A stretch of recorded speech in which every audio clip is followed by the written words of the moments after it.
Graça e paz, meus queridos, tudo bem? Dando continuidade então ao estudo de 1 Coríntios, agora vamos para o capítulo 14. O capítulo 14, basicamente, Paulo está defendendo uma organização, está combatendo a desordem nos cultos, nas reuniões que haviam na igreja de Corinto, né? Ele está tentando organizar essas reuniões para que não vire uma bagunça. E no versículo 1, Paulo fala assim, olha, prossiga no amor, né? Segue o amor, permaneça no amor, busque com zelo os dons espirituais, mas principalmente o dom de profetizar. Aqui você vai perceber nesse capítulo 14 o porquê que ele diz, mas principalmente o dom de profetizar, né? Lembrando que essa igreja de Corinto, ela dava muito valor à questão do falar em línguas, né?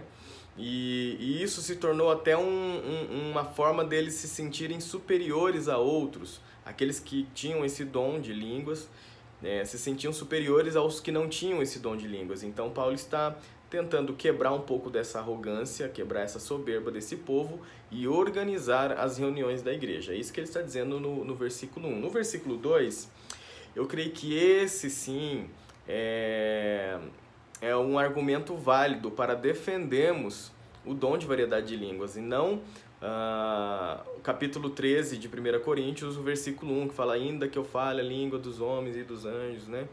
Se não houver amor. Então eu entendo assim que esse versículo, ele sim valida o dom de variedade de línguas, é um fundamento, ele é fundamento suficiente para defendermos esse dom. E não, como eu disse, o capítulo anterior, né? Porque o capítulo anterior vai falar de uma hipérbole, é um exagero. Não que aquilo realmente aconteça, mas é uma forma de exagerar numa situação para chegarmos a um objetivo, né? E aqui não, aqui Paulo está falando assim, olha, aquele que fala em línguas não fala a homens, senão a Deus, visto que ninguém o entende, ninguém. No grego significa ninguém mesmo, nada entende, ninguém consegue compreender. E em espírito fala mistérios, é isso que ele diz ali no versículo 2, em espírito fala mistérios. Falar mistérios é falar em secreto, falar em oculto, falar coisas que as pessoas não conseguem entender. Então eu acredito que esse sim é argumento suficiente para a defesa dos dons de variedade de línguas, e não o capítulo anterior, né? Mas o que profetiza, o versículo 3, mas o que profetiza fala homens edificando, exortando e consolando. O que profetiza, ele fala ao homem, fala ao corpo de Cristo, fala à igreja, né? O que fala em línguas, fala em espírito a Deus, mas quando você profetiza, você fala à igreja, todos conseguem entender, né? E Paulo se utiliza de 3 formas diferentes daqueles que estão falando à igreja, daqueles que estão profetizando. Ele usa assim a palavra edificando, né? Edificar significa construir, levantar algo, instruir. Aquele que profetiza pode exortar, né? Ele pode corrigir, admoestar, encorajar. E o que profetiza também ele pode consolar, ele pode trazer um conforto, acalmar, dar um suporte, né? É isso que está dizendo aqui no versículo 3. O que profetiza fala aos homens. Quem fala em línguas fala a Deus, mas o que profetiza fala aos homens. Então, por isso que ele está, aí nós vamos perceber ali o porquê dele estar defendendo que todos deveríamos profetizar, que nós deveríamos buscar o dom de profecia. O 4, versículo 4, ele é autoexplicativo. Língua edifica a si mesmo, pois fala a Deus e ninguém entende. E a profecia fala em uma língua inteligível, né? Que todos compreendem, portanto, edifica a todos, né? Então, se você falar em línguas, você vai estar falando a Deus em espírito e isso vai trazer edificação própria. Mas se você profetiza, você está falando numa língua que todos compreendem, né? Então, você estará edificando a todos. Esse é o versículo 4. Ele é autoexplicativo, se você ler ali, você vai perceber isso. No versículo 5... existe um pessoal que defende que todos devem falar em línguas, utilizando esse argumento aqui, olha. Eu quisera que vós falasseis em outras línguas.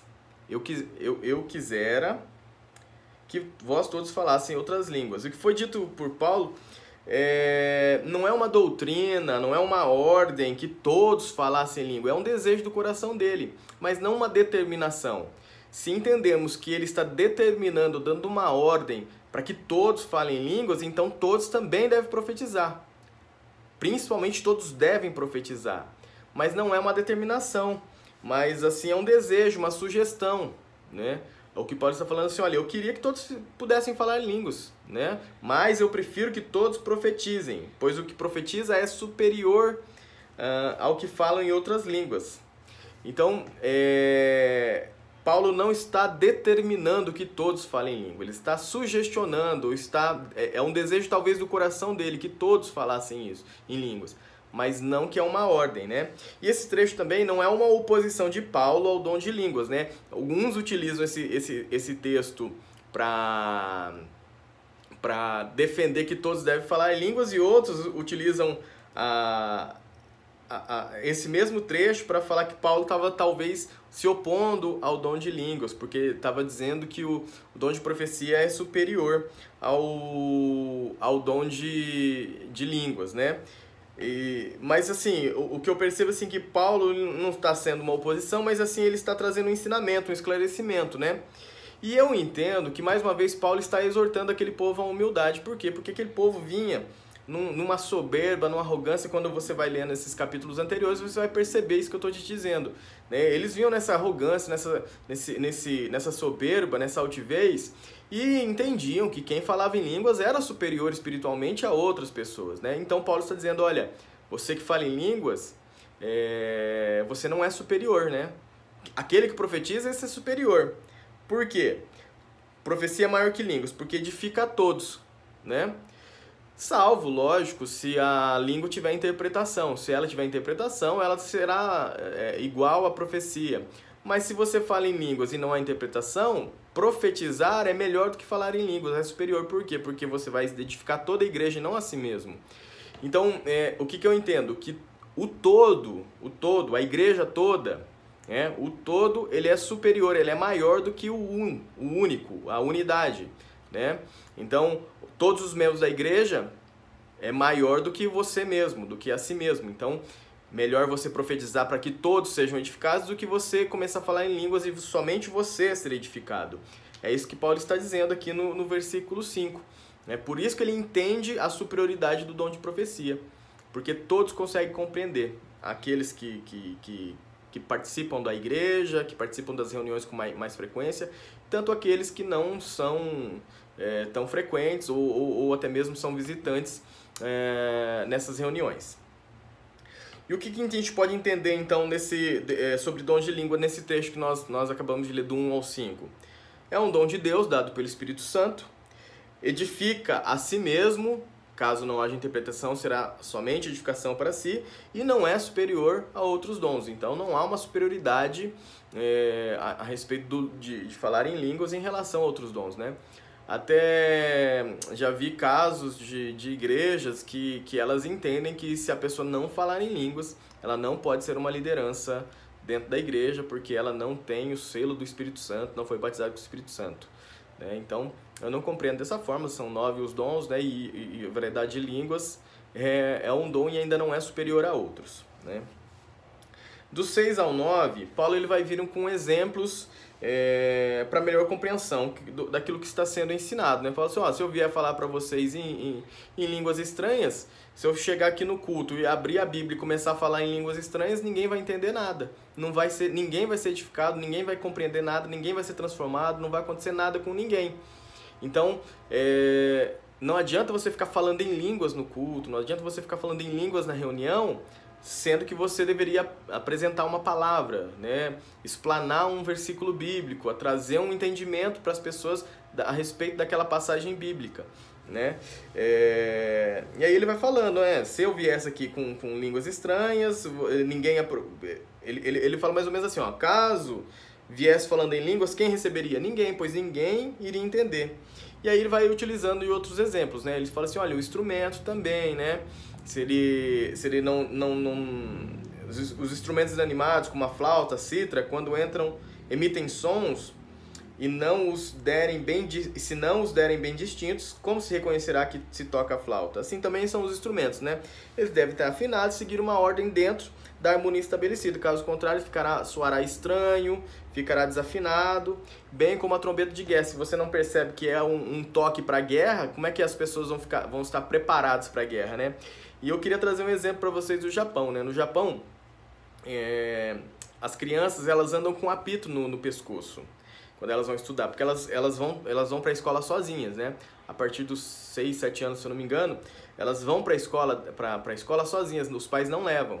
Então, várias crianças vêm passando pelo mesmo caminho todos os dias, né? Alguns familiares ficam nas esquinas, auxiliando as crianças a atravessarem as ruas, principalmente as ruas mais perigosas, mas elas andam com apito. E esse apito, ele é vendido e só pode ser utilizado por essas crianças.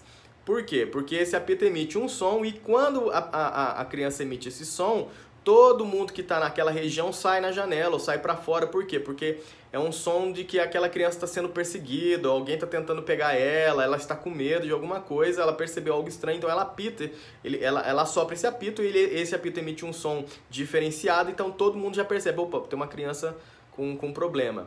Né? Então, se esse apito falhar ou se esse apito der um outro som, as pessoas não vão sair, né? E se eu ficar apitando, compro um apito desse e vou pra rua e começo a apitar, as pessoas também não vão gostar, porque eu estou alertando algo que não existe, né? E assim também são os alarmes lá de terremoto, né? As chamadas, porque se tem um furacão, se tem um terremoto, se tem um tsunami, se tá perigoso acontecer alguma coisa, existem alguns alarmes, existem alguns sons emitidos no Japão, e você precisa diferenciar esses sons de outros sons, por exemplo, de entrada de serviço, saída de serviço, hora de almoço, entrada da escola, saída de escola, intervalos, né? E existe um som emitido no Japão para terremotos, né? E eles são diferenciados. E se esses sons forem iguais a qualquer outro som, o que acontece? Tá dando um terremoto, tá dando um tsunami. Emite-se um som, e esse som é parecido com o da escola, a gente vai pensar, nossa, tocou o alarme da escola. Então, é por isso que Paulo está falando, se eu chegar para vocês e eu falar palavras em línguas e começar a falar em línguas com vocês, vocês não vão entender nada, absolutamente nada do que eu estou querendo te informar, né? Então, vocês não vão ficar alerta a nada, vocês não vão receber nada, vocês não vão ser transformados em nada. No versículo 10 e o versículo 11, Paulo está explicando ali, há diversos idiomas no mundo, todos têm um significado, até mesmo os sons emitidos pelos animais há um significado, né? E se você não entende o que a pessoa fala, é porque você é estrangeiro para ela e ela é estrangeiro para você. E aí eu cito novamente no Japão. Quando nós chegamos no Japão, nós não conhecíamos quase nada da língua, então as pessoas falavam com a gente não entendia, até mesmo para pagar. O japonês, quando você vai pagar, ou no mercado quando você vai pagar, se você der lá, vou colocar R$10,50 e 55 centavos. Aí eles falam a quantidade que você está dando para você não ter se enganado, né? Fala assim, olha, você está me dando R$10,55, né? E aí, se você não entende a língua, você vai achar que ela está pedindo alguma coisa, e aí você vai lá e desembolsa mais um tanto. Daí ela fala R$11,55. Aí você vai lá e tira mais R$5, vai R$16,55. Então, assim, você se torna um estrangeiro, caso você não entenda. E se alguém chega na igreja lá e começa a pregar em outra língua, um americano chega e começa a pregar em outra língua, o que adiantou para você? Você só ouviu um cara falar inglês e se você não compreende inglês, você não vai entender nada, né? Não adiantou nada você ter ido na igreja, você perdeu, entre aspas, seu tempo de ter ido na igreja porque você não compreendeu absolutamente nada, não foi edificado em nada. Então, é isso que Paulo está querendo apresentar e mostrar para aquela igreja a respeito das línguas, né? Versículo 12 e versículo 13... Paulo está dizendo o seguinte, né?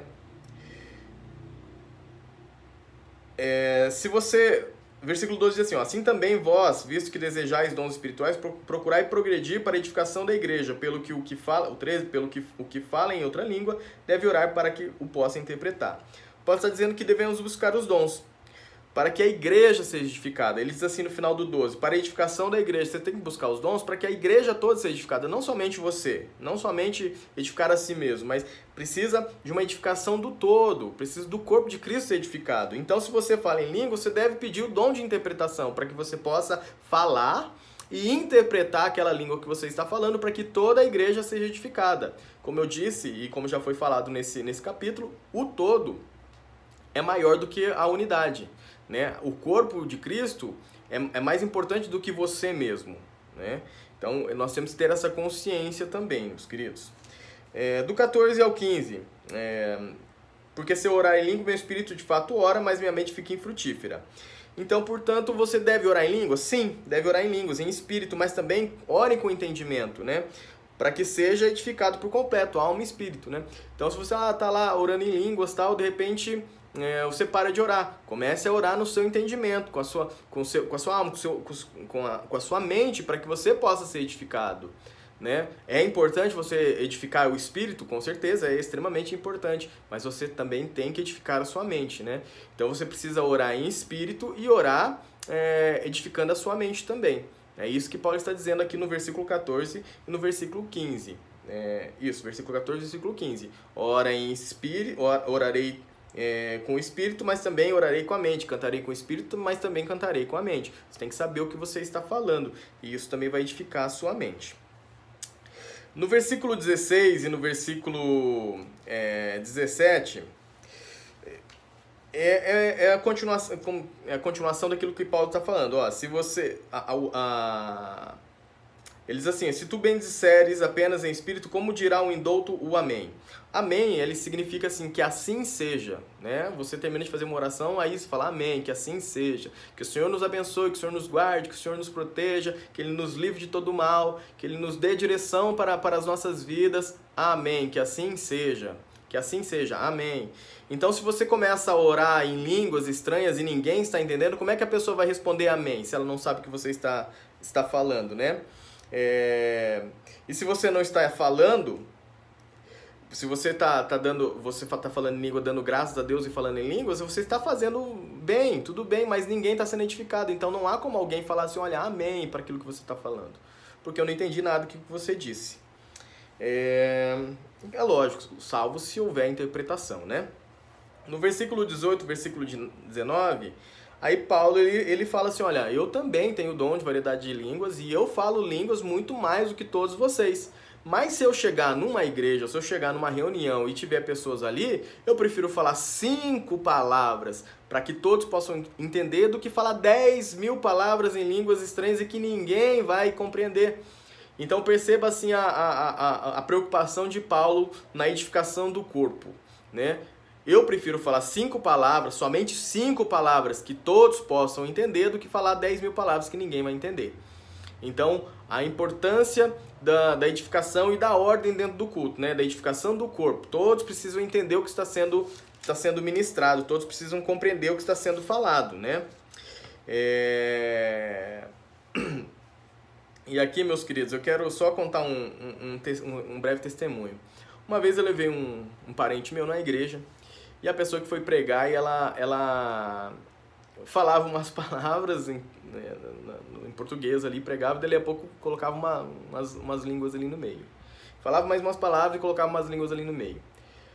Acabou esse culto, nós saímos, esse meu parente veio me perguntar, Marcelo, o que essa pessoa tá falando? Ela fala outra língua? Ela tá falando hebraico, grego? O que é?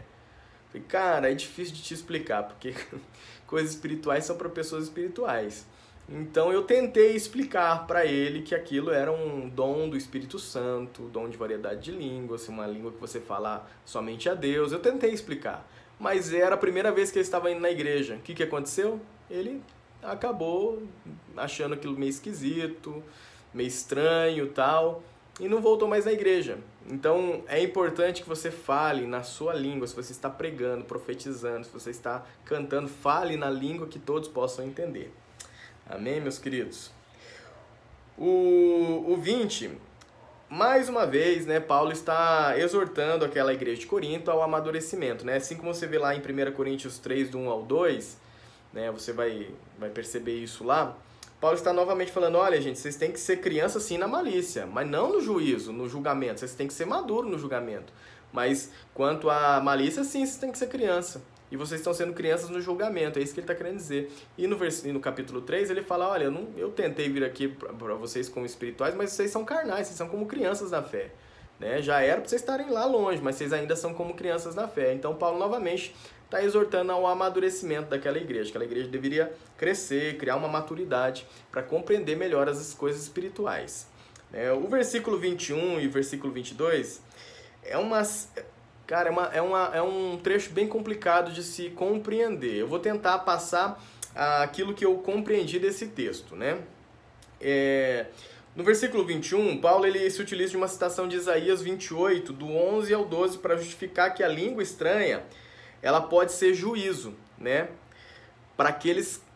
Para os incrédulos, né? Na passagem citada, Isaías profetizava a invasão do reino de Judá, o reino do sul, né? Bom, não sei se todos compreendem isso. Depois que Salomão morreu, o reino de Israel, né, o povo hebreu ali, eles se dividiram em dois. Um ficou o reino do norte, o reino de Israel, e depois embaixo, ao sul, mais duas tribos e meia, ficaram o reino de Judá, o reino do sul. Então, Isaías estava profetizando para eles ali, olha, vocês vão ser invadidos, se vocês não se arrependerem, né?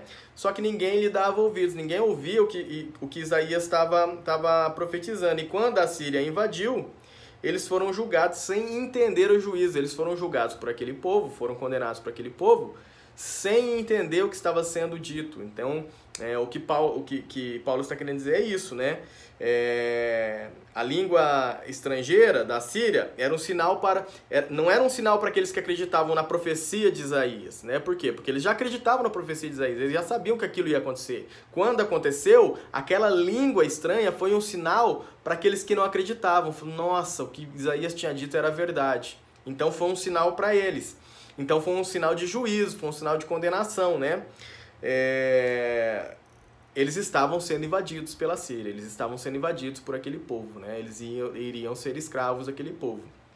Então, a língua estranha, ela serve de sinal para o incrédulo, por conta disso, porque pode ser uma condenação, nós estamos sendo invadidos, nós não compreendemos o que eles estão falando e eles vão dominar sobre nós. É o que aconteceu no reino de Judá, né? Mas uma outra passagem também que o dom de língua serviu como sinal, mas porém um sinal de bondade, é em Atos 2, né? Quando aquelas pessoas começaram a falar em diversos idiomas e não línguas dos anjos, né? Não em mistério, mas eles falaram em diversos idiomas, e aquelas pessoas que estavam naquela região de diversas partes do mundo ali compreenderam que aquelas pessoas estavam falando em sua própria língua, né? Então, ali foi um sinal de bondade, né? Porque depois disso houve 3 mil pessoas se convertendo, mais de 3 mil pessoas se convertendo ao Evangelho de Cristo. Então ali foi um sinal de bondade. A língua foi um sinal de bondade aos incrédulos, né? Porém, o que eu entendo ali, que ali não era mistério, mas era um idioma diferente, porque os estrangeiros compreenderam, era um idioma conhecido e não um mistério. Então, não é o orar em línguas estranhas, mas era o falar em um idioma já vivido nessa terra, já compreendido nessa terra, né? Então, é isso que Paulo está dizendo, olha, o falar em línguas, ele é um sinal talvez não tão bom, o que ele está querendo dizer assim, é um sinal talvez não tão bom, por quê? Porque foi condenação para Judá, para o Reino do Sul, né? Não foi algo bom. Então, assim, isso é um sinal para eles, né? Acho que eles sabiam que tinha sido invadidos, tal. Então, se começa a falar em outras línguas, eles vão imaginar que talvez seja um juízo de Deus para a vida deles. No entanto, o que aconteceu ali em Atos foi completamente diferente. No entanto, não eram línguas mistério, línguas dos anjos, não era nada nesse sentido, mas era um idioma já conhecido. E é isso que o versículo 21, versículo 22 está querendo dizer. Não sei se vocês conseguiram compreender totalmente, mas é mais ou menos isso que ele está querendo dizer. Se você tem uma outra interpretação, por favor, entre em contato com a gente, me explique a tua interpretação para que a gente possa juntos crescer, né, no Evangelho. Amém? No 23,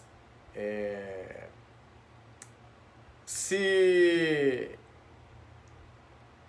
estiver falando em línguas e ninguém entender, falarão que estão loucos. Então é aquilo que eu até falei para vocês, aquilo que o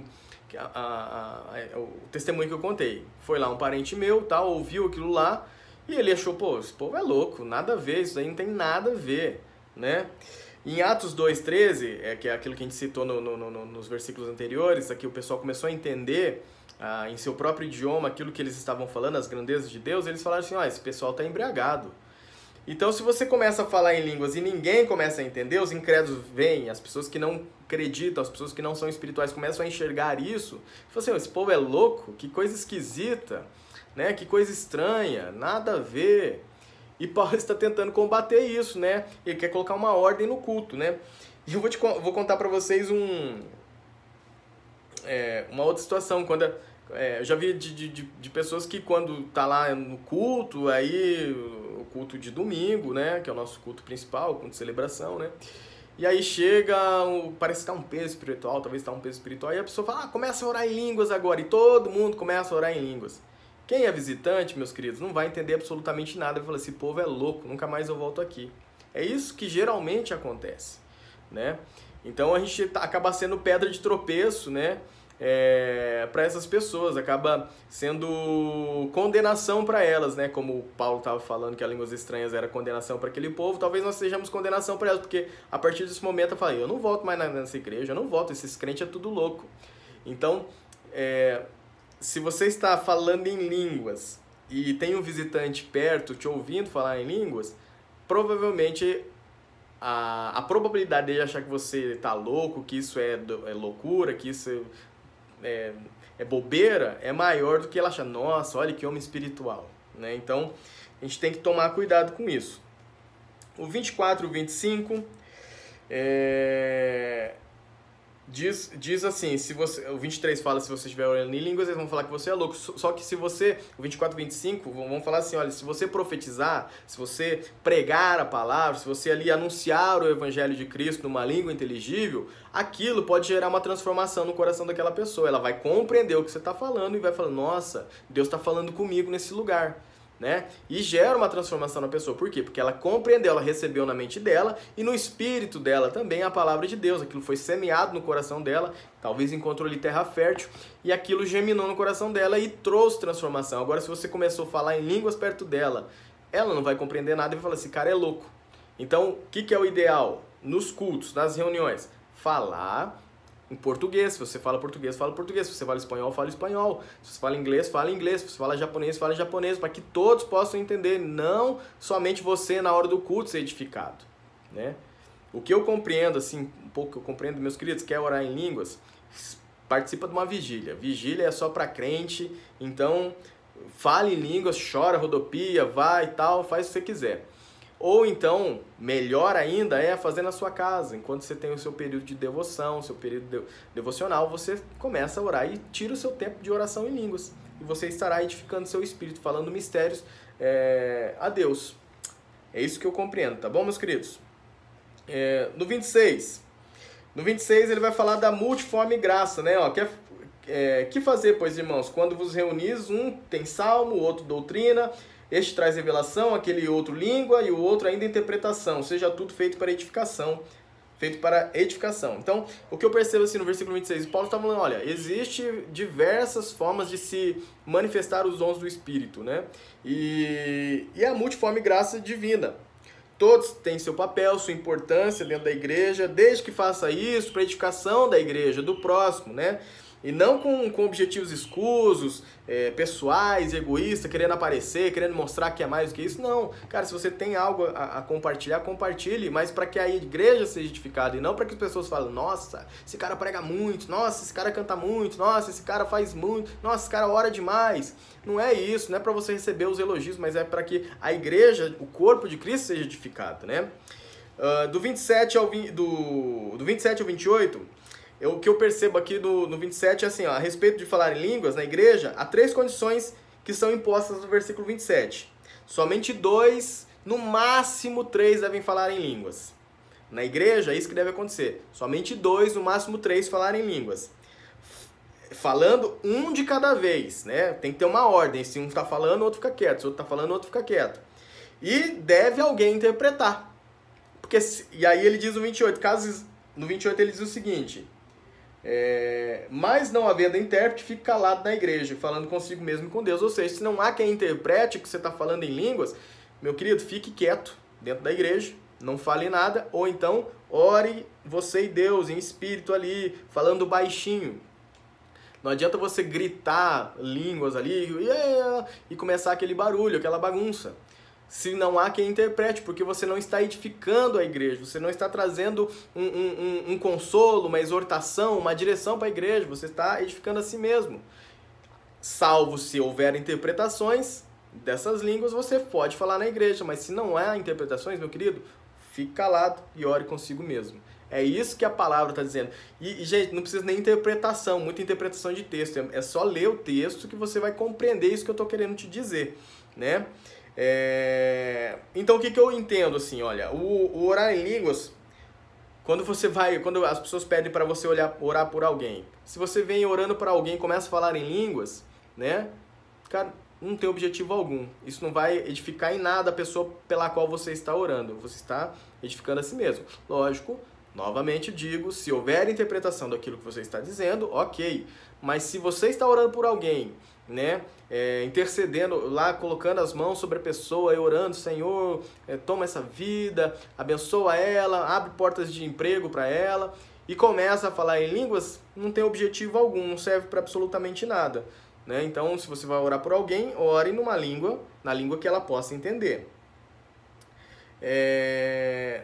Todos falando em língua ao mesmo tempo também não serve para nada, porque tem que haver interpretação. Dentro da igreja tem que haver uma interpretação, né? É o que Paulo está instruindo a igreja. Vai falar 2, no máximo 3, falem um de cada vez e haja quem interprete. Porque se não houver interpretação, não adianta falar em línguas. Um monte de gente fala em línguas, como eu disse lá.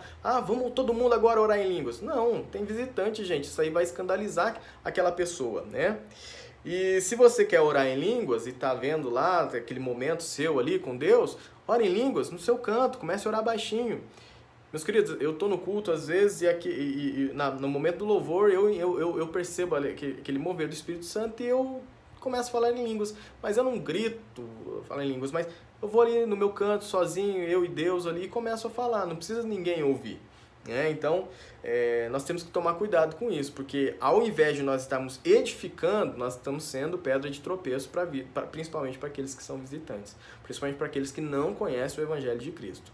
Então, nós temos que tomar cuidado. Então, para que fique mais claro, né, eu vou repetir mais uma vez, há 3 condições impostas por Paulo, né, para falar em línguas dentro da igreja. No máximo 2, no máximo 3 pessoas falando, um de cada vez, em uma ordem, e tendo alguém que interprete. Senão, fique calado, porque isso não vai servir para nada, para a igreja. Você vai te edificar, mas não vai servir nada para nada para a igreja. Tá bom? É isso que ele está falando. Quer orar em línguas? Então fale você e Deus. O 29 e o 31, ele coloca as condições também a respeito da profecia, né? E aí vamos lá nas condições da profecia. Apenas 2 ou 3 profetizem. Os outros escutem o que eles estão falando e julguem as profecias. E não o profeta, julguem as profecias, né? E quando vocês que estão aí profetizando perceber que há uma inspiração divina através de alguém, cale-se para ouvir. Por que ele está falando isso? Você tem que ficar quieto e ouvir a pessoa que está divinamente inspirada para falar. Porque nós também temos que aprender a ouvir. É isso que ele está dizendo ali no versículo 31. Porque todos podereis profetizar, um após o outro, para todos aprenderem e serem consolados. Então, assim, todo mundo tem que aprender. Não é só você chegar lá e só você fala, só você profetiza, só você entrega. Não, você tem que ter o seu momento de você ouvir também, para que você possa aprender e também possa ser consolado. Então, é isso que ele fala sobre a profecia. 2 ou 3 profetizem, os outros julguem, mas havendo inspiração divina, através da vida de alguém, fique quieto e ouça aquela pessoa falar. É isso que ele está falando. Então, são algumas regras que Paulo está instruindo, né, a igreja, né?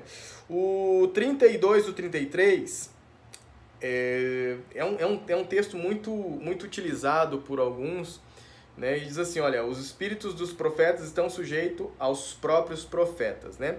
Nesse texto, espírito ele está em letra minúscula, portanto não é o Espírito Santo, mas o do próprio homem, né? O espírito do profeta, o espírito do Marcelo, o espírito do Marcelo está sujeito ao próprio Marcelo, o espírito do profeta está sujeito ao próprio profeta, o espírito do pastor está sujeito ao próprio pastor. É isso que ele está querendo dizer. E o que eu compreendo nesse texto é que os dons espirituais, não somente a profecia, né?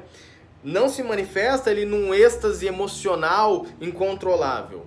Portanto, está sujeito à pessoa que tem o dom. É isso que ele está querendo dizer. Ah, eu não consegui resistir, eu comecei a falar em línguas alto ali e tal, porque foi um êxtase emocional. Não existe isso. Eu não sei se vocês já passaram por isso, mas eu creio nos dons espirituais. Eu não entendo que existe um êxtase emocional que você não consegue se segurar. Né? Nós não somos possessos pelo Espírito de Deus. Assim como os demônios possuem as pessoas, o Espírito Santo não nos possui dessa forma. Não nos possui dessa forma. Ele habita em nós, mas nós estamos conscientes daquilo que está acontecendo. Né? Então, a intenção de Paulo nesse momento aqui, como eu tenho dito já, não é impedir a manifestação dos dons, mas sim organizar a ordem das reuniões, né? Para que não vire uma bagunça como nós vemos em alguns lugares, né?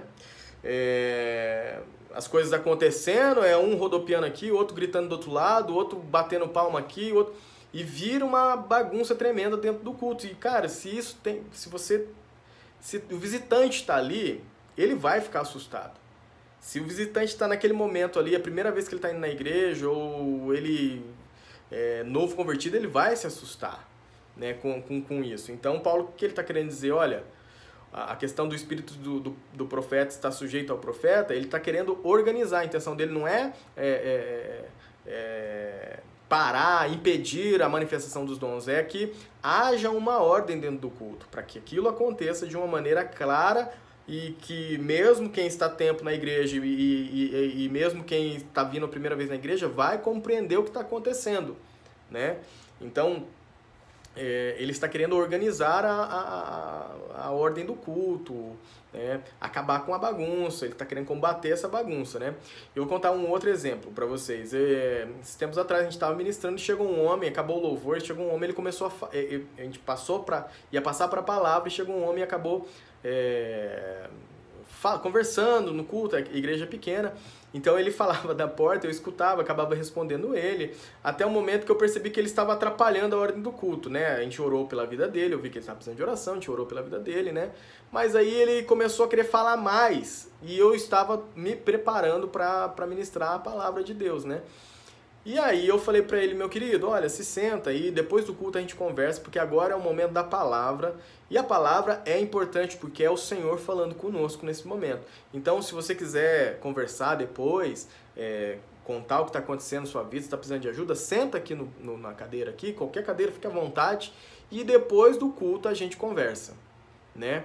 Então, assim, tive que ser um pouco mais firme para que a ordem do culto acontecesse, não virasse uma bagunça, porque senão ele ia falar, daí ele falou que a esposa dele cantava e queria uma oportunidade e tal, e ali na igreja nossa não existe oportunidade, então ia acabar virando uma bagunça, então tivemos que colocar uma ordem naquele momento, né?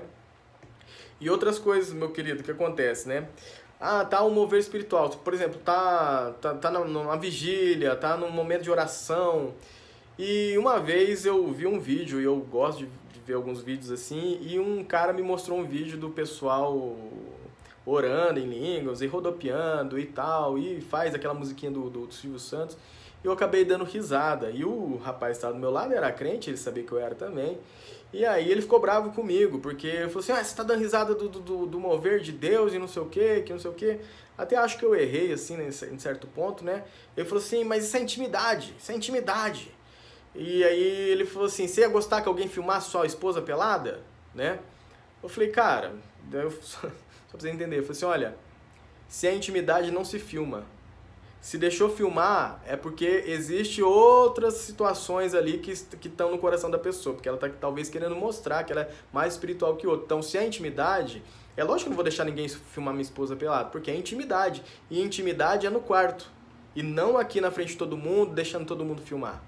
Então, e por quê? Porque isso vira motivo de chacota, motivo de os outros falar que a gente é louco, motivo dos outros tirar sarro na gente, né? Nós estamos dando munição para aqueles que querem nos atacar, se nós deixamos filmar esse tipo de coisa. Não estou falando para você, tem que fazer escondido porque ninguém... Não é isso.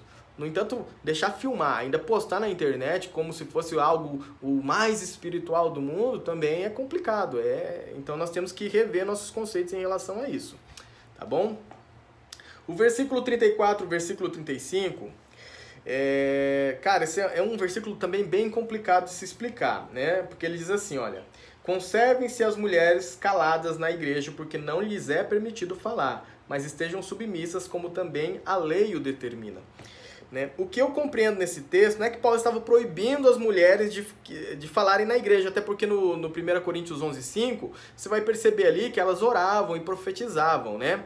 E aí ele está falando sobre a cabeça descoberta, tal, mas elas oravam e profetizavam dentro da igreja. Existe sim uma autoridade, né, um nível de autoridade imposta pelo próprio Deus do homem em relação à mulher, e você vai perceber isso em Gênesis 3:16, né? Se você quiser ler Gênesis 3:16, vai lá, abre lá, você vai perceber que há um nível de autoridade imposta pelo próprio Deus em relação do homem em relação à mulher, né? Mas, como nós já estudamos em 1 Coríntios 11, se você não assistiu o vídeo de 1 Coríntios 11, vai lá e assiste para que você possa compreender o que eu estou querendo dizer. Não é uma superioridade incontestável, inquestionável, uma doentia, você tem que baixar a cabeça para tudo que o homem fala, não, porque o homem está certo. Não, eu entendo mais que é para estabelecer uma ordem, né?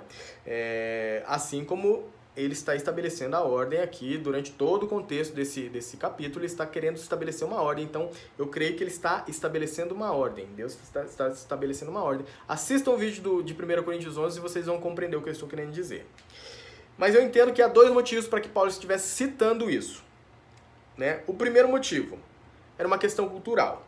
Em Corinto, era proibido a mulher se expressar a um homem em público, ou contestar o homem, ou falar com esse homem em público.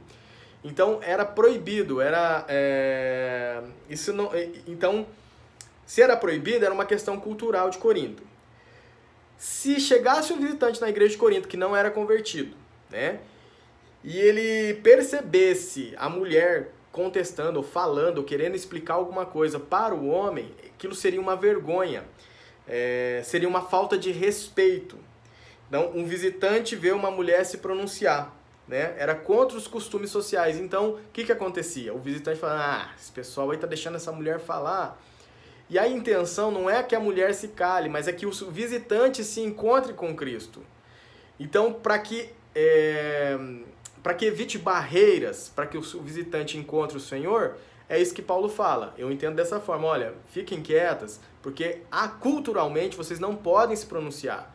Então, se vocês pronunciarem, isso vai ser pedra de tropeço para outros. Sabe aquilo que Paulo vai falando no capítulo 9, acho que no capítulo 11, a respeito de comer carne, né?